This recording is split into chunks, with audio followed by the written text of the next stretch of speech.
السلام عليكم ورحمة الله وبركاته. إن الحمد لله نحمده ونستعينه ونستهدي ونستغفره ونؤمن به ونتوكل عليه ونعوذ بالله من شرور أنفسنا ومن سيئات أعمالنا.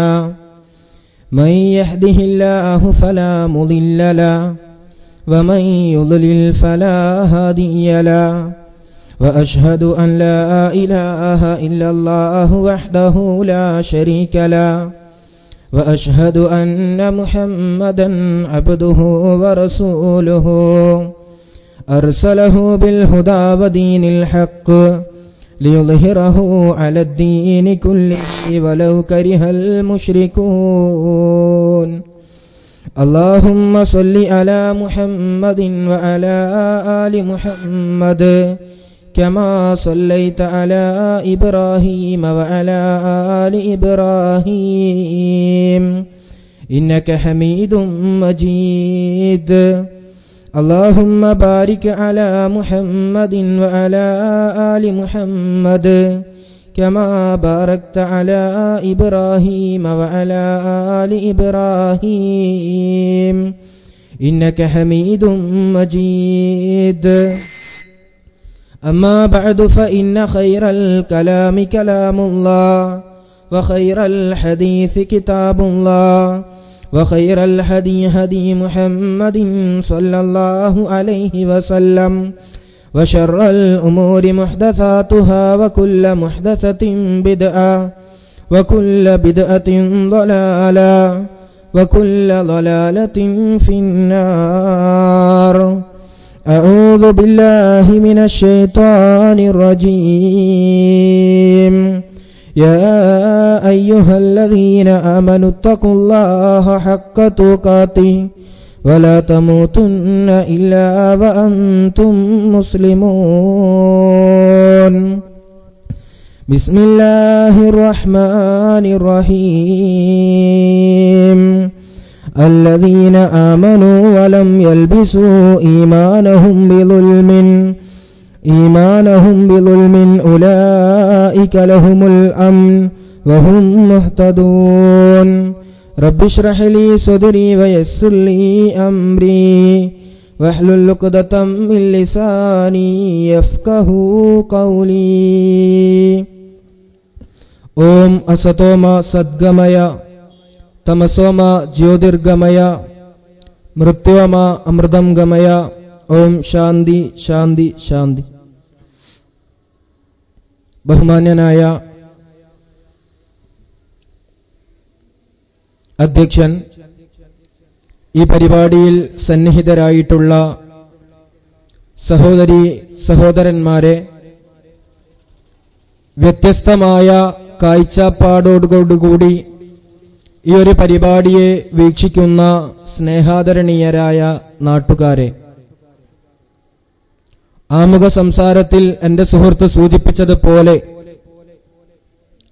കേവലം സങ്കുചിതമായ ചിന്തയിൽ നിന്നുകൊണ്ടല്ല മൂരിയാട് ഒരു വെളിച്ചം സ്നേഹസംഗമം വിസ്ഡം ഗ്ലോബൽ ഇസ്ലാമിക് മിഷൻ സംഘടിപ്പിക്കുന്നത്. നമുക്ക് സംസാരിക്കുവാനുള്ളത് മനുഷ്യരോടാണ്. മനുഷ്യൻ എന്ന കാറ്റഗറിയിൽ പെടുന്ന ആർക്കും മലയാളം ഭാഷ മനസ്സിലാകുമെങ്കിൽ ഈ സദസ്സിലേക്ക് കയറിയിരിക്കാം. മനുഷ്യൻ ഉൾക്കൊള്ളാനാകാത്ത, മനുഷ്യപ്രകൃതിക്ക് യോജിക്കാത്ത ഒന്നും തന്നെ ഇവിടെ സംസാരിക്കുകയില്ല. മനുഷ്യരായ നമുക്ക് ഉൾക്കൊള്ളാവുന്നതെന്തോ മനുഷ്യർക്കിടയിലുള്ള വിഭാഗീയതയും ഭിന്നിപ്പുകളും കക്ഷിമാത്സര്യങ്ങളുമെല്ലാം ഇല്ലാതാക്കുന്ന ഒരു മഹത്തായ ചിന്തയാണ് ഇൻഷാ അല്ലാഹ് ഈ പരിപാടിയിലൂടെ പങ്കുവെക്കുക. സമാധാനത്തിന്റെ സന്ദേശം എന്ന വിഷയത്തെ ആസ്പദമാക്കി സംസാരിക്കുമ്പോൾ സമാധാനം ആഗ്രഹിക്കാത്ത മനുഷ്യർ ലോകത്ത് ആരാണുള്ളത്? സമാധാനം കൊതിക്കാത്തവർ ആരാണുള്ളത്? അശാന്തിയും അതേപോലെ തന്നെ സമാധാനമില്ലായ്മയും ഒക്കെ നമ്മളൊക്കെ അനുഭവിക്കുന്ന വലിയ പ്രതിസന്ധിയാണ്. ശാന്തി ഉണ്ടാകണം, സമാധാനമുണ്ടാകണം, സ്വസ്ഥ ജീവിതം നയിക്കുവാൻ നമുക്ക് സാധിക്കണം. ഇന്ന് ലോകത്ത് ഓരോ ദിനവും പത്രമെടുത്ത് വായിക്കുമ്പോൾ വാർത്താ മാധ്യമങ്ങളിൽ കേട്ടുകൊണ്ടിരിക്കുന്നത് അസമാധാനത്തിന്റെ, അശാന്തിയുടെ സ്വരങ്ങളാണ് ലോകം മുഴുവൻ കേട്ടുകൊണ്ടിരിക്കുന്നത്. പ്രധാനമന്ത്രിയായി, പ്രസിഡന്റായി പുതിയ അധികാരത്തിലേക്ക് വരുമ്പോൾ പാവപ്പെട്ടവന്റെ നെഞ്ഞത്തേക്ക് കയറുക, മനുഷ്യർക്കിടയിൽ വിഭാഗീയത ഉണ്ടാക്കുക, ഭിന്നിപ്പിച്ച് ഭരിക്കുക എന്ന ലക്ഷ്യമാണ്. അമേരിക്കയിൽ 7 രാജ്യങ്ങളിൽ നിന്നുള്ള കുടിയേറ്റക്കാർക്ക് ഇനി നമ്മുടെ രാജ്യത്തേക്ക് പ്രവേശനമില്ല എന്ന് പുതിയ അധികാരി അവിടെ പ്രസ്താവിക്കുമ്പോൾ ലോകത്തിന്റെ വിവിധ ഭാഗങ്ങളിൽ അമേരിക്ക തന്നെ യുദ്ധം വളർത്തുകയും അവിടെയുള്ള മനുഷ്യർക്ക് ശാന്തിയും സ്വസ്ഥതയും ഇല്ലാത്ത അവസ്ഥാവിശേഷം സമ്മാനിക്കുകയും ചെയ്തപ്പോൾ, എന്നിട്ട് അവിടത്തേക്ക് കുടിയേറി പാർക്കുന്ന ജനങ്ങൾക്ക് ഇവിടെ സീറ്റില്ല എന്ന് പറയുമ്പോൾ, ലോകത്ത് ബർമ്മയും അതേപോലെ തന്നെ സുഡാനും ഇറാഖും സിറിയയുമൊക്കെ അസമാധാനത്തിന്റെ കയ്പുനീർ അനുഭവിച്ച് ജീവിക്കുന്ന ഒരു പശ്ചാത്തലമാണ് ഇന്ന് നിലവിലുള്ളത്. നമ്മളും അശാന്തിയിലാണ്, അസ്വസ്ഥമാണ് നമ്മുടെ മനസ്സുകൾ.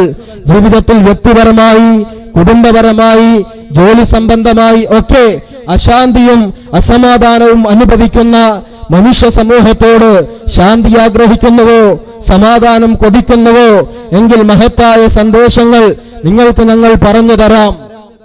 ഇവിടെ ഈ ഒരു പരിപാടി സംഘടിപ്പിക്കുന്നവരെ മൂരിയാട്ടുകാർക്ക് പ്രത്യേകം പരിചയപ്പെടുത്തേണ്ടതില്ല. എത്രയോ വർഷങ്ങളായി, പതിറ്റാണ്ടുകളായി ഇവിടെ സലഫി മസ്ജിദ്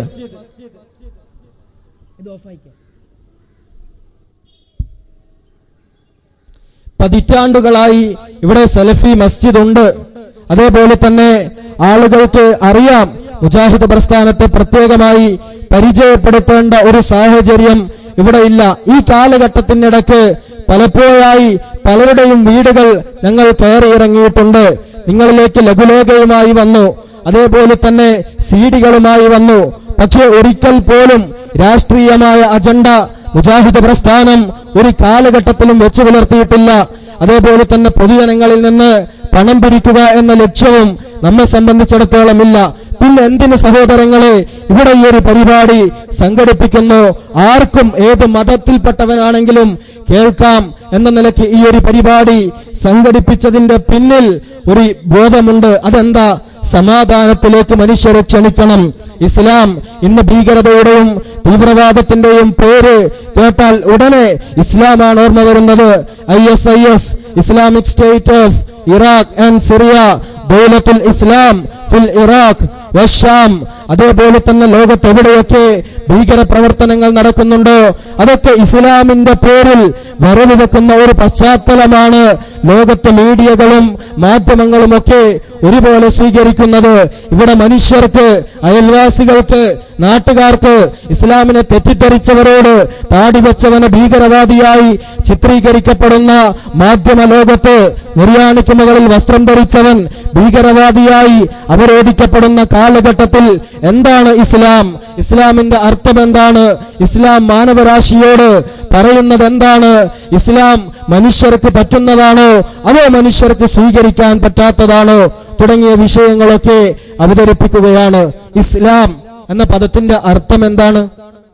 ലോകത്ത് ഒരുപാട് മതങ്ങളുണ്ട്. ഹൈന്ദവ മതം സൈന്ധവ നദീതട സംസ്കാരവുമായി ബന്ധപ്പെട്ട് പറയുന്ന പേരാണ്.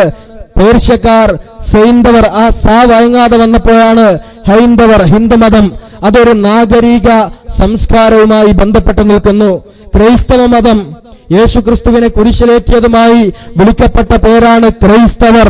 അതേപോലെ തന്നെ ബുദ്ധമതം, ജൈനമതം ഓരോ വ്യക്തികളുടെ പേരിൽ അല്ലെങ്കിൽ ഒരു പ്രദേശത്തിന്റെ, ഒരു സംസ്കാരത്തിന്റെ, ഒരു നാഗരികതയുടെ പേരിലാണ് ആ മതങ്ങളൊക്കെ അറിയപ്പെട്ടത്. എന്നാൽ ഇസ്ലാം അതിൽ നിന്ന് വ്യത്യസ്തമാകുന്ന ഘടകം മുഹമ്മദ് നബി സ്ഥാപിച്ച മതമല്ല. ഏതെങ്കിലും അറേബ്യൻ രാജ്യത്ത് സ്ഥാപിതമായ അറേബ്യൻ നാമത്തിൽ അറിയപ്പെടുന്ന മതമല്ല. മറിച്ച് സിൽമ എന്ന അറബി പദത്തിൽ നിന്ന് ഇസ്ലാം, അതിന്റെ അർത്ഥം എന്താ? ശാന്തി, സമാധാനം, സമർപ്പണം. ഇസ്ലാം എന്നാൽ ശാന്തിയാണ്, സമാധാനമാണ്, സമർപ്പണമാണ്. സമാധാനത്തിന്റെ സന്ദേശം, ഇസ്ലാമിന്റെ സന്ദേശം മനുഷ്യർക്ക് പകർന്നു കൊടുക്കുക എന്നാൽ എന്താണ് അതിന്റെ അർത്ഥം? സമാധാനം, ശാന്തി, സ്വസ്ഥത അവിടെ ഇസ്ലാമിനെ പരിചയപ്പെടുത്തുമ്പോൾ ആളുകൾ മനസ്സിലാക്കും ക്രൈസ്തവത, യേശു ക്രിസ്തുവിന് ശേഷം ക്രൈസ്തവത നമ്മളൊക്കെ പറയും. അതേപോലെ തന്നെ ശ്രീബുദ്ധന് ശേഷം ബുദ്ധമതത്തെക്കുറിച്ച്, കരുണാകര ഗുരുവിന് ശേഷമാണല്ലോ ശാന്തിഗിരി ആശ്രമവുമായി ബന്ധപ്പെട്ട വിശ്വാസങ്ങൾ നിലവിൽ വന്നത്. എന്നാൽ ഇസ്ലാമിന് അതിൽ നിന്ന് വിഭിന്നമായി പറയുവാനുള്ള കാര്യം എന്താണ്? ഇസ്ലാം എന്താ വ്യത്യസ്തമാകുന്നത്? 1400 വർഷങ്ങൾക്ക് മുമ്പ് മുഹമ്മദ് നബി സല്ലല്ലാഹു അലൈഹി വസല്ലമ സ്ഥാപിച്ച മതമല്ല ഇസ്ലാം. അങ്ങനെ ഒരാൾ വിശ്വസിച്ചാൽ അത് അബദ്ധമാണ്. മുഹമ്മദ് നബി ഇസ്ലാം എന്നൊരു മതം സ്ഥാപിച്ചിട്ടില്ല. വിശുദ്ധ ഖുർആൻ മുഹമ്മദ് നബിയുടെ രചനയല്ല, മറിച്ച് എന്താണത്? അത് പഠിക്കാം, മതഭേദമന്യേ പഠിക്കാം, രാഷ്ട്രീയ ഭേദമന്യേ പഠിക്കാം. എന്താണ് ഇസ്ലാമിന്റെ പ്രത്യേകത? ഇസ്ലാമിന്റെ പഴക്കം പറയുമ്പോൾ മുഹമ്മദ് നബിയുടെ കാലം മുതൽ ഒരാൾ എണ്ണിയാൽ അത് അബദ്ധമാണ്. ഇസ്ലാമിന്റെ പഴക്കം, ആകാശത്തിന്റെ പഴക്കം, സൂര്യന്റെ പഴക്കം, നക്ഷത്രങ്ങളുടെ പഴക്കം, ഈ പ്രപഞ്ചത്തിലെ സർവചരാചരങ്ങളുണ്ടല്ലോ അവയൊക്കെ സൃഷ്ടിച്ച് പരിപാലിക്കുന്ന പടച്ചതമ്പുരാൻ മാനവരാശിക്ക് നൽകിയ ഒരു ജീവിത ദർശനമെന്തോ അതിന് പറയുന്ന പേരാണ് ഇസ്ലാം. മുഹമ്മദ് നബിക്ക് മുമ്പ് ഇസ്ലാമുണ്ട്, മുഹമ്മദ് നബിക്ക് മുമ്പ് പ്രവാചകന്മാരുണ്ട്, വിശുദ്ധ ഖുർആൻ അവസാന വേദഗ്രന്ഥമാണ്. അങ്ങനെ പറയണമെങ്കിൽ ഖുർആനിന് മുമ്പ് വേദഗ്രന്ഥങ്ങൾ നൽകപ്പെട്ടിട്ടുണ്ട്. അതാണ് സങ്കുചിതത്വമില്ലാത്ത ചിന്ത. മനുഷ്യരെ ക്ഷണിക്കുമ്പോൾ ഞങ്ങൾക്ക് ക്ഷണിക്കാനുള്ളത് നൂറ്റാണ്ടുകളുടെയല്ല, മറിച്ച് മനുഷ്യനോളം പഴക്കം. ആദിമ മനുഷ്യൻ മുതൽ ഭൂമി ലോകത്തേക്ക് വന്നു. അവിടെയാണ് മനുഷ്യന്റെ പ്രത്യേകത നമ്മൾ തിരിച്ചറിയണം. എന്താ മനുഷ്യന്റെ പ്രത്യേകത? ലോകത്ത് ഒരുപാട് ജീവവർഗമുണ്ടല്ലോ. നായുണ്ട്, അതേപോലെ തന്നെ പട്ടിയുണ്ട്, പോത്തുണ്ട്, കടുവയുണ്ട്, ഉറുമ്പുണ്ട്, ഒക്കെ ഉണ്ടല്ലോ. ആ ജീവവർഗങ്ങളിൽ നിന്നൊക്കെ മനുഷ്യൻ എന്ന ജീവവർഗം വ്യതിരിക്തമാകുന്ന, വ്യത്യസ്തമാകുന്ന ഘടകം എന്താണ്? മനുഷ്യൻ എന്താ ആ ജീവവർഗങ്ങളിൽ നിന്ന്? വീട്ടിൽ വളർത്തുന്ന പോത്ത്, അതല്ലെങ്കിൽ പശു, അതിൽ നിന്ന് മനുഷ്യൻ വ്യത്യസ്തമാകുന്ന ഘടകം എന്താണ്? അവിടെയാണ് മനുഷ്യൻ എന്ന ജീവവർഗം. ഒരു പോത്തിനെ കൊണ്ട് ലോകത്ത് എന്തെങ്കിലും ഒരു അസമാധാനം ഉണ്ടായിട്ടുണ്ടോ? നമ്മൾ ആലോചിച്ച് നോക്ക്. ഒരു കാട്, ആ കാട്ടിൽ ഒരുപാട് ജീവവർഗങ്ങളുണ്ട്. അവിടെ പൊല്യൂഷൻ ഉണ്ടോ? അവിടെ വായു മലിനീകരണം ഉണ്ടോ? അവിടെ വെള്ളം മലിനമാകുന്നുണ്ടോ? ഇല്ല. കാട് ഏറ്റവും നല്ല നാച്ചുറായിട്ട് പ്രകൃതി രമണീയമായി ഇന്നും പറയുന്നു. കാരണം എന്താ? കാട്ടിൽ മനുഷ്യരില്ല. നാട്ടിലോ കാട് നാടായി മാറിയാലോ അവിടെ മനുഷ്യർ വരും. അതോടുകൂടി അവിടെ പുതിയ പുതിയ നിയമങ്ങൾ വരും. അവിടെ മരങ്ങൾ വെട്ടിമാറ്റും. അതേപോലെ തന്നെ മൊബൈൽ ടവറുകൾ വരും. പലതും അവിടെ വളർന്നുകൊണ്ടേയിരിക്കും, കെട്ടിടങ്ങൾ. അതിനനുസരിച്ച് പ്രകൃതിക്ക് കോട്ടങ്ങളും ഉണ്ടാകും. ഒരു മൃഗം ജീവിച്ചതിന്റെ അനന്തരഫലമായി 100 കൊല്ലം മുമ്പ് ഒരു ആന ജീവിച്ചു. ആ ആന ജീവിച്ച് കഴിഞ്ഞു പോയതിന്റെ ഫലമായി ഇന്ന് നമ്മൾ എന്തെങ്കിലും ദുരിതം അനുഭവിക്കുന്നുണ്ടോ? 100 കൊല്ലം മുമ്പ് ജീവിച്ച ഒരാന, ആ ആന സംഭാവനയായി ലോകത്തുള്ള മാനവരാശിക്ക് വേണ്ടി എന്തെങ്കിലും ഒരു പുരോഗതി സമ്മാനിച്ചിട്ടുണ്ടോ? ഇല്ല. എന്നാൽ മനുഷ്യൻ, ചാൾസ് ബേബേജിന്റെ ചിന്തകളാണ് ആധുനിക വിർച്വൽ കാലഘട്ടത്തിലും കമ്പ്യൂട്ടറുകൾ വിസ്ഫോടനങ്ങൾ സൃഷ്ടിച്ചുകൊണ്ടേയിരിക്കുന്നത്. അതേപോലെ തന്നെ നൂറ്റാണ്ടുകൾക്ക് മുമ്പുള്ള, പതിറ്റാണ്ടുകൾക്ക് മുമ്പുള്ള ആലോചനയുടെ ഫലമാണ് ഇന്ന് ക്യാമറയായി നമ്മൾ, അതേപോലെ തന്നെ സൗണ്ട് സെറ്റായി ഒക്കെ നമ്മൾ അനുഭവിക്കുന്നതിന്റെ മുമ്പ് കഴിഞ്ഞുപോയ, മരിച്ചുപോയ മനുഷ്യന്മാരുടെ പ്രവർത്തനങ്ങളുണ്ട്. അതേപോലെ തന്നെ ട്രൂമാൻ ഇന്ന് ജീവിച്ചിരിപ്പുണ്ടോ? ഹിറ്റ്ലർ ഇന്ന് ജീവിച്ചിരിപ്പുണ്ടോ? പക്ഷേ അവരുടെയൊക്കെ പ്രവർത്തനങ്ങളുടെ അനന്തരഫലം ഇന്നും നാഗസാക്കിയിൽ നമുക്ക് കാണാം. അതേപോലെ ഹിരോഷിമയിൽ കാണാം. ഇന്നും അവിടെ ജനിച്ചു വീഴുന്ന മനുഷ്യർ അനുഭവിക്കുന്ന, എന്തിനധികം നമ്മുടെ തൊട്ടടുത്ത ജില്ലയായ കാസർഗോഡ് എൻഡോസൾഫാനിന്റെ ദുരന്തം ഇന്നും അവിടെ ജനിച്ചു വീഴുന്ന പിഞ്ചോമനകൾ അനുഭവിക്കുന്നുവെങ്കിൽ സഹോദരങ്ങളെ, അതിനുള്ള കാരണമെന്താ? എത്രയോ കാലം മുമ്പ് മനുഷ്യർ ചെയ്താലും ഇന്നും അതിന്റെ അനന്തരഫലം അത് നന്മയായാലും തിന്മയായാലും അനുഭവിക്കും. ആ മനുഷ്യരുടെ പ്രത്യേകത തിരഞ്ഞെടുപ്പ് സ്വാതന്ത്ര്യമാണ്.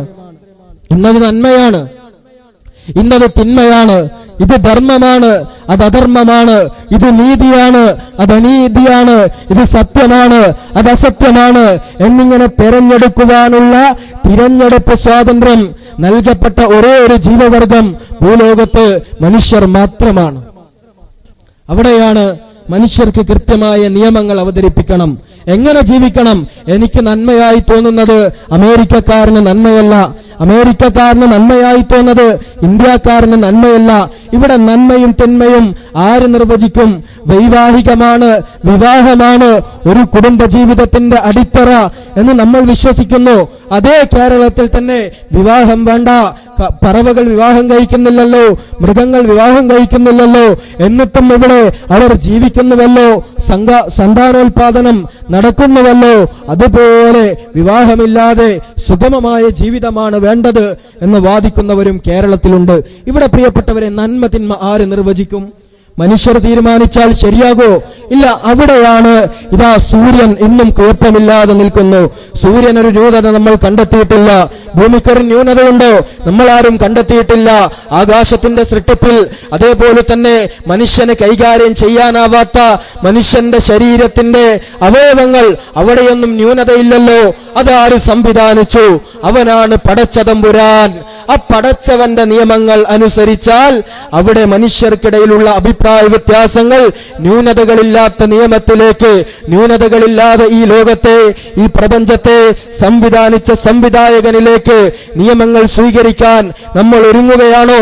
മനുഷ്യർക്കിടയിലുള്ള എല്ലാ പ്രശ്നങ്ങൾക്കും എല്ലാ പ്രതിസന്ധികൾക്കും പരിഹാരമായി, അവിടെ ശാന്തിയായി, സമാധാനമായി. അവിടെയാണ് ഇസ്ലാമിന്റെ കാഴ്ചപ്പാട്.